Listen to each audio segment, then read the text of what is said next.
നമസ്കാരം. മലയാളി വാർത്ത ഇൻസൈഡിലേക്ക് സ്വാഗതം. ആണവ കരാറിൽ ധാരണയിലെത്താൻ ഇറാന് 10 മുതൽ 15 ദിവസം വരെ സമയപരിധി നിശ്ചയിച്ചിരിക്കുകയാണ് അമേരിക്കൻ പ്രസിഡന്റ് ഡൊണാൾഡ് ട്രംപ്. കരാറിലെത്താൻ ഇറാൻ പരാജയപ്പെടുകയാണെങ്കിൽ മോശം കാര്യങ്ങൾ സംഭവിക്കുമെന്നും ട്രംപിന്റെ മുന്നറിയിപ്പ്. വാഷിംഗ്ടണിൽ നടക്കുന്ന ബോർഡ് ഓഫ് പീസിന്റെ ആദ്യ യോഗത്തിലാണ് ഇറാന് ട്രംപ് മുന്നറിയിപ്പ് നൽകിയത്. അതേസമയം ഇറാന്റെ ആണവ പദ്ധതിയുമായി ബന്ധപ്പെട്ട് ജനീവയിൽ നടന്ന രണ്ടാമത് ചർച്ചകളിൽ അമേരിക്കയും ഇറാനും തമ്മിൽ പ്രധാനപ്പെട്ട ചില ധാരണകളിൽ എത്തിയതായാണ് ഇറാൻ വിദേശകാര്യ മന്ത്രാലയം അറിയിച്ചത്. ചർച്ചകൾക്ക് ശേഷം സംസാരിച്ച ഇറാൻ വിദേശകാര്യമന്ത്രി അബ്ബാസ് അരാക്ചി ഇരുപക്ഷവും ചില മാർഗനിർദ്ദേശ തത്വങ്ങളിൽ യോജിപ്പിലെത്തിയതായും വരും ദിവസങ്ങളിൽ കരട് രേഖകളിൽ കൂടുതൽ വ്യക്തത വരുമെന്നും അറിയിച്ചു. ഇതേസമയം ഇറാനെ ട്രംപ് ഭീഷണിപ്പെടുത്തുന്നു എന്ന് ഐക്യരാഷ്ട്രസഭയ്ക്ക് അയച്ച കത്തിൽ ഇറാൻ പറയുന്നുണ്ട്. മേഖലയിൽ സൈനിക ശേഷി വർദ്ധിപ്പിക്കുന്നത് ഇറാനെ ആക്രമിക്കാനുള്ള നീക്കമാണ്. ആക്രമണമുണ്ടായാൽ മേഖലയിലെ US സേനാ സംവിധാനങ്ങൾക്കും സൗകര്യങ്ങൾക്കും മേൽ ഇറാൻ തിരിച്ചടിക്കുമെന്നും സുരക്ഷാ കൌൺസിൽ ഇടപെടണമെന്നും ഇറാൻ പറയുന്നു. ഇറാൻ യുദ്ധം ആരംഭിക്കില്ലെന്നും അമേരിക്ക തങ്ങളെ ആക്രമിക്കുന്ന പക്ഷം സ്വയം പ്രതിരോധത്തിനുള്ള അവകാശം വിനിയോഗിക്കുമെന്നും ഇറാൻ വ്യക്തമാക്കി. UN സെക്രട്ടറി ജനറൽ അന്റോണിയോ ഗുട്ടറസിനയച്ച കത്തിലാണ് ഇറാന്റെ പരാമർശം. മേഖലയിലെ അമേരിക്കയുടെ എല്ലാ സൈനിക താവളങ്ങളും ലക്ഷ്യം വെക്കുമെന്നും കത്തിൽ പറയുന്നു. ഇറാനും റഷ്യയും ഹോർമൂസ് കടലിടുക്കിൽ ഇന്നലെ സംയുക്ത സൈനികാഭ്യാസം നടത്തിയതിനെ തുടർന്ന് ആക്രമണം ഉണ്ടായേക്കുമെന്ന ഭീതി പരന്നിട്ടുണ്ട്. ഇതോടെ ആഗോള എണ്ണവിലയും ഉയർന്നു. പശ്ചിമേഷ്യൻ തീരത്ത് അമേരിക്ക കൂടുതൽ സൈനിക സന്നാഹം ശക്തിപ്പെടുത്തി. ഇറാനെ ആക്രമിക്കുന്ന പക്ഷം ഇന്ത്യൻ മഹാസമുദ്രത്തിലെ ഡീഗോ ഗാഷ്യ സൈനിക താവളം അമേരിക്ക ഉപയോഗിച്ചേക്കും എന്നാണ് റിപ്പോർട്ടുകൾ. അമേരിക്ക ഇറാനെതിരെ പുതിയ സൈനിക നീക്കങ്ങൾ നടത്തുന്നത് ഗുരുതരമായ പ്രത്യാഘാതമുണ്ടാക്കുമെന്ന് റഷ്യൻ വിദേശകാര്യമന്ത്രി സെർജി ലാവ്റോവിന്റെ മുന്നറിയിപ്പ് നൽകി. ജനീവയിൽ അമേരിക്കയും ഇറാനും തമ്മിൽ പരോക്ഷ ചർച്ചകൾ നടന്നതിന് പിന്നാലെയാണ് ലാവ്റോവിന്റെ നിർണായക ഇടപെടൽ. ഇറാനിലെ ആണവ കേന്ദ്രങ്ങൾക്ക് നേരെ മുൻപ് നടന്ന ആക്രമണങ്ങൾ അന്താരാഷ്ട്ര ആണവോർജ്ജ ഏജൻസിയുടെ നിരീക്ഷണത്തിലുള്ള കേന്ദ്രങ്ങളെ ബാധിച്ചു എന്നും അത് ഒരു ആണവ ദുരന്തത്തിന് വഴിവെക്കാമായിരുന്നു എന്നും ലാവ്റോവ് വ്യക്തമാക്കി. ഇറാനെതിരെ സൈനിക നീക്കത്തിന് അമേരിക്ക തയ്യാറെടുക്കുന്നു എന്ന സൂചനകൾക്കിടയിൽ അത്തരമൊരു ആക്രമണം പശ്ചിമേഷ്യയിൽ ഉണ്ടാക്കിയേക്കാവുന്ന പ്രത്യാഘാതങ്ങളെക്കുറിച്ച് ആഗോളതലത്തിൽ ചർച്ചകൾ സജീവമാകുന്നുണ്ട്. പരിമിതമായ ആക്രമണവും രാഷ്ട്രീയ മാറ്റവുമാണ് ഒന്ന്. ഇത്തരം പ്രത്യാഘാതങ്ങളിൽ ഏറ്റവും ആദ്യമായി പറയുന്നത് പരിമിതമായ ആക്രമണവും രാഷ്ട്രീയ മാറ്റവുമാണ്. പ്രസിഡന്റ് ഡൊണാൾഡ് ട്രംപ് ഇറാനുമായുള്ള ചർച്ചകൾ പരാജയപ്പെട്ടാൽ സൈനിക നടപടിക്ക് ഉത്തരവിട്ടേക്കും എന്നാണ് റിപ്പോർട്ടുകൾ. ഇറാനിലെ വിപ്ലവ ഗാർഡുകളുടെ താവളങ്ങൾ, മിസൈൽ കേന്ദ്രങ്ങൾ, ആണവ നിലയങ്ങൾ എന്നിവ ലക്ഷ്യമിട്ട് അമേരിക്ക വ്യോമനാവിക ആക്രമണങ്ങൾ നടത്തിയേക്കാം. ഈ സാഹചര്യത്തിൽ ഇറാന്റെ ഭരണകൂടം ദുർബലമാവുകയും ജനകീയ പ്രതിഷേധങ്ങളിലൂടെ ജനാധിപത്യപരമായ മാറ്റത്തിലേക്ക് രാജ്യം നീങ്ങുകയും ചെയ്തേക്കാം. എന്നാൽ ഇറാഖിലും ലിബിയയിലും ഉണ്ടായതുപോലെ ഇത് വലിയ അസ്ഥിരതയ്ക്കും ഒരുപക്ഷെ കാരണമായേക്കാം. അതുപോലെ ഭരണകൂട നയം മാറ്റുന്നു എന്നുള്ളതാണ് മറ്റൊന്ന്. സൈനിക സമ്മർദ്ദത്തിനു മുന്നിൽ ഇറാന്റെ നേതൃത്വം മുട്ടുമടക്കുകയും തങ്ങളുടെ നയങ്ങളിൽ മാറ്റം വരുത്തുകയും ചെയ്യുന്നതാണ് രണ്ടാമത്തെ സാഹചര്യം. പ്രാദേശിക സായുധ ഗ്രൂപ്പുകൾക്കുള്ള പിന്തുണ കുറയ്ക്കാനും ആണവ പരീക്ഷണങ്ങളിൽ നിന്ന് പിന്മാറാനും അവർ നിർബന്ധിതരായേക്കാം. പക്ഷെ പതിറ്റാണ്ടുകളായി മാറ്റങ്ങളെ പ്രതിരോധിക്കുന്ന ഇറാന്റെ ഭരണ സംവിധാനം അത്ര പെട്ടെന്ന് നയം മാറ്റാൻ സാധ്യതയില്ലെന്നും വിലയിരുത്തപ്പെടുന്നു. അമേരിക്കൻ ആക്രമണം മൂലം ഭരണകൂടം തകരുകയും എന്നാൽ ജനകീയ പ്രതിഷേധങ്ങൾ ഫലം കാണാതിരിക്കുകയും ചെയ്യുകയാണെങ്കിൽ ഇറാൻ വിപ്ലവ ഗാർഡുകൾ ഭരണം പിടിച്ചെടുത്തേക്കാം. രാജ്യം പൂർണ്ണമായും സൈനിക ഭരണത്തിന് കീഴിലാവുന്ന ഈ സാഹചര്യം കൂടുതൽ സങ്കീർണമായിരിക്കും. അതുപോലെ മറ്റൊന്നാണ് ഇറാന്റെ തിരിച്ചടി. തങ്ങളെ ആക്രമിച്ചാൽ കടുത്ത പ്രത്യാഘാതം നേരിടേണ്ടി വരുമെന്ന് ഇറാൻ മുന്നറിയിപ്പ് നൽകിയിട്ടുണ്ട്. ബഹ്റൈൻ, ഖത്തർ എന്നിവിടങ്ങളിലെ അമേരിക്കൻ സൈനിക താവളങ്ങൾക്ക് നേരെ ഇറാൻ മിസൈൽ, ഡ്രോൺ ആക്രമണങ്ങൾ നടത്തിയേക്കാം. കൂടാതെ ഇസ്രയേൽ, ജോർദാൻ തുടങ്ങിയ രാജ്യങ്ങളെയും ഇറാൻ ലക്ഷ്യം വച്ചേക്കാം. ഇതിനൊപ്പം ഹോർമൂസ് കടലിടുക്കിൽ വരുന്ന തടസ്സങ്ങളുമുണ്ട്. ലോകത്തെ എണ്ണവാതക വിതരണത്തിന്റെ 1/5 കടന്നുപോകുന്ന ഹോർമൂസ് കടലിടുക്ക് ഇറാൻ ഉപരോധിച്ചേക്കാം. കടലിൽ കുഴിബോംബുകൾ വിന്യസിച്ചും കപ്പലുകൾ തടഞ്ഞും ഇറാൻ നടത്തുന്ന നീക്കം ആഗോള വിപണിയിൽ എണ്ണവില കുതിച്ചുയരാൻ കാരണമാകും. ഇത് ലോക സമ്പദ് വ്യവസ്ഥയെ തന്നെ ബാധിക്കും.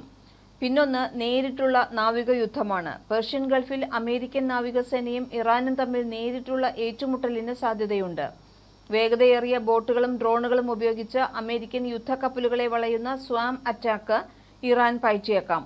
അമേരിക്ക ഇതിനകം തന്നെ 2 വിമാനവാഹിനി കപ്പലുകൾ മേഖലയിൽ വിന്യസിച്ചിട്ടുണ്ട്.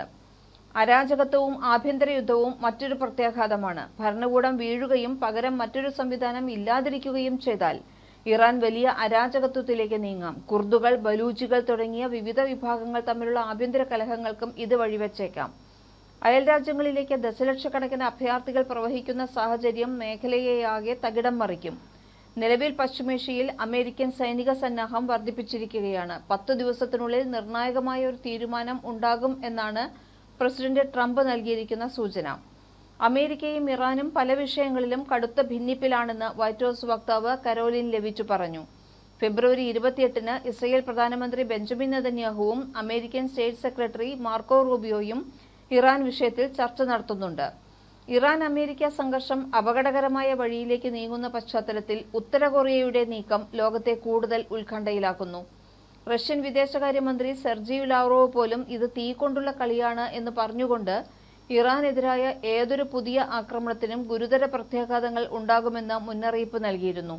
ഇത്തരമൊരു ഘട്ടത്തിൽ ഉത്തര കൊറിയൻ നേതാവ് Kim Jong Un America KN-25 എന്ന് നാമകരണം ചെയ്തിരിക്കുന്ന 600mm മൾട്ടിപ്പിൾ ലോഞ്ച് റോക്കറ്റ് സിസ്റ്റത്തിന്റെ പുതുക്കിയ പതിപ്പാണ് ലോകത്തിനു മുന്നിൽ അവതരിപ്പിച്ചിരിക്കുന്നത്. ഈ ആയുധം ഉപയോഗിക്കുമ്പോൾ ഒരു ശക്തിക്കും ദൈവത്തിന്റെ സംരക്ഷണം പ്രതീക്ഷിക്കാൻ കഴിയില്ല എന്നാണ് കിം അവകാശപ്പെടുന്നത്. KN-25 സിസ്റ്റത്തിന്റെ ഏറ്റവും ശ്രദ്ധേയമായ പ്രത്യേകത അതിന്റെ വലിപ്പവും ശേഷിയും തന്നെയാണ്. 600mm കാലിബറുള്ള ഈ റോക്കറ്റുകൾ ലോകത്തിലെ ഏറ്റവും വലിയ റോക്കറ്റ് പീരങ്കി സംവിധാനങ്ങളിലൊന്നായി കണക്കാക്കപ്പെടുന്നു. ഏകദേശം 8 മീറ്റർ നീളമുള്ള റോക്കറ്റുകൾ ഓരോന്നും ഏകദേശം 3 ടൺ ഭാരമുള്ളതായിരിക്കാമെന്ന വിലയിരുത്തലുകളാണ് പുറത്തുവരുന്നത്. ഇത്രയും വലിപ്പമുള്ള ഒരു റോക്കറ്റ് സിസ്റ്റം പരമ്പരാഗത മൾട്ടിപ്പിൾ ലോഞ്ച് റോക്കറ്റ് സംവിധാനങ്ങളെയും ഹ്രസ്വദൂര ബാലിസ്റ്റിക് മിസൈലുകളെയും തമ്മിലുള്ള അതിരുകൾ തന്നെ മങ്ങിച്ചെല്ലുന്ന രീതിയിലാണ് രൂപകൽപ്പന ചെയ്തിരിക്കുന്നത്. പ്രായോഗികമായി ഇത് പ്രവർത്തിക്കുന്നത് ഒരു മിസൈൽ പ്ലാറ്റ്ഫോം പോലെ തന്നെയാണ് എന്നാണ് സൈനിക നിരീക്ഷകർ പറയുന്നതും. പുതിയ പതിപ്പിന്റെ മറ്റൊരു പ്രധാന സവിശേഷത ഈ റോക്കറ്റ് ലോഞ്ചറിന് നൽകിയിരിക്കുന്ന നവീകരിച്ച ലോഞ്ചർ വാഹനവും ചേസിസുമാണ്. റിപ്പോർട്ടുകൾ പ്രകാരം 2024-ൽ പുറത്തിറക്കിയ ഈ പതിപ്പിന് KN-23 ഹ്രസ്വദൂര ബാലിസ്റ്റിക് മിസൈലിനായി ഉപയോഗിച്ച അതേ മാതൃകയിലെ ഒരു പുതിയ ചേസിസ് നൽകിയിട്ടുണ്ട്. മുൻ മോഡലുകളിൽ നിന്ന് വ്യത്യസ്തമായി കൂടുതൽ കരുത്തുള്ളതും ചലനക്ഷമത കൂടിയതുമായ വാഹന രൂപകൽപ്പനയാണ് ഇതിന് നൽകിയിരിക്കുന്നത്. ഇതിന്റെ അർത്ഥം വ്യക്തമാണ്. ഉത്തര കൊറിയ ഈ ആയുധത്തെ വെറും സ്ഥിരമായി നിൽക്കുന്ന സംവിധാനമാക്കി മാറ്റുന്നില്ല, മറിച്ച് വേഗത്തിൽ നീങ്ങാനും പെട്ടെന്ന് ആക്രമണം നടത്താനും കഴിയുന്ന ഒരു മൊബൈൽ യുദ്ധായുധമായാണ് മാറ്റിയിരിക്കുന്നത്. ഈ സിസ്റ്റത്തിന്റെ ഏറ്റവും വലിയ ഭീതിജനക ഘടകം അതിന്റെ ആക്രമണ ശ്രേണിയാണ്. റിപ്പോർട്ടുകൾ അനുസരിച്ച് ഈ ആയുധത്തിന് ഏകദേശം 400 കിലോമീറ്റർ അകലെയുള്ള ലക്ഷ്യങ്ങളെ ആക്രമിക്കാൻ കഴിയും. അതായത് ദക്ഷിണ കൊറിയയുടെ മിക്ക ഭാഗങ്ങളും ഇതിന്റെ ആക്രമണ പരിധിയിൽ ഉൾപ്പെടുന്നു. ഒരു യുദ്ധ സാഹചര്യം ഉണ്ടായാൽ കുറഞ്ഞ സമയത്തിനുള്ളിൽ തന്നെ വൻതോതിലുള്ള ആക്രമണം നടത്താൻ കഴിയുന്ന ആയുധമായി ഇത് മാറുമെന്ന് സൈനിക വിദഗ്ധർ മുന്നറിയിപ്പ് നൽകുന്നു. ഇത്തരമൊരു ആയുധം ദക്ഷിണ കൊറിയയ്ക്കും ജപ്പാനും മാത്രമല്ല അമേരിക്കയുടെ സൈനിക സാന്നിധ്യത്തിനും വലിയ തലവേദനയാകുന്ന സാഹചര്യമാണ് സൃഷ്ടിക്കുന്നത്. ഇതോടെ ലോകം നേരിടുന്നത് വളരെ സങ്കീർണമായ ഒരു അവസ്ഥ തന്നെയാണ്. ഒരു വശത്ത് ഇറാൻ ഭൂമിക്കടിയിൽ തന്ത്രപരമായ കോട്ടകൾ നിർമ്മിച്ച് ആക്രമണങ്ങളെ വിഫലമാക്കാൻ ശ്രമിക്കുന്നു. മറുവശത്ത് ഉത്തര കൊറിയ ലോകത്തിലെ ഏറ്റവും വലിയ റോക്കറ്റ് പീരങ്കി സംവിധാനങ്ങളിലൊന്നിനെ കൂടുതൽ ശക്തമാക്കി അനാച്ഛാദനം ചെയ്യുന്നു. രണ്ട് രാജ്യങ്ങളും വ്യത്യസ്ത മേഖലകളിലാണെങ്കിലും രണ്ടും നൽകുന്ന സന്ദേശം ലോകത്തിന് ഭീഷണി തന്നെയാണ്. ഇറാൻ അമേരിക്ക സംഘർഷം വീണ്ടും ചൂടുപിടിക്കുന്ന സമയത്ത് ഇത്തരമൊരു ആയുധം ലോകത്തിന് മുന്നിൽ വരുന്നത് അമേരിക്കയുടെ മുന്നിലുള്ള വെല്ലുവിളി കൂടുതൽ വലുതാക്കുന്നു. കാരണം ഒരേ സമയം രണ്ട് മേഖലകളിൽ രണ്ട് വ്യത്യസ്ത പ്രതിസന്ധികൾ, രണ്ട് വ്യത്യസ്ത ആണവശേഷിയുള്ള രാജ്യങ്ങൾ അമേരിക്കയെ നേരിടുന്ന സാഹചര്യം രൂപപ്പെടുകയാണ്. ഇനി ലോകം ഉറ്റുനോക്കുന്നത് ഒരേ ഒരു കാര്യമാണ്: ഇറാനെതിരെ അമേരിക്കയുടെ അടുത്ത നീക്കം എന്തായിരിക്കും? ജനീവ ചർച്ചകൾ വിജയിക്കുമോ അതോ സംഘർഷം വീണ്ടും ഉയരുമോ? അതിനൊപ്പം തന്നെ ഉത്തര കൊറിയയുടെ KN-25 പോലുള്ള സംവിധാനങ്ങൾ ഭാവിയിൽ കൂടുതൽ ശക്തമായ വിന്യാസത്തിലേക്ക് മാറുമോ? ഈ ചോദ്യങ്ങളുടെ ഉത്തരം വരാനിരിക്കുന്ന കാലത്ത് ലോകത്തിന്റെ സുരക്ഷാ ഭൂപടം തന്നെ മാറ്റിമറിക്കുന്ന വിധത്തിൽ നിർണായകമാകാനാണ് സാധ്യത. മലയാളി വാർത്ത ഇൻസൈഡ്.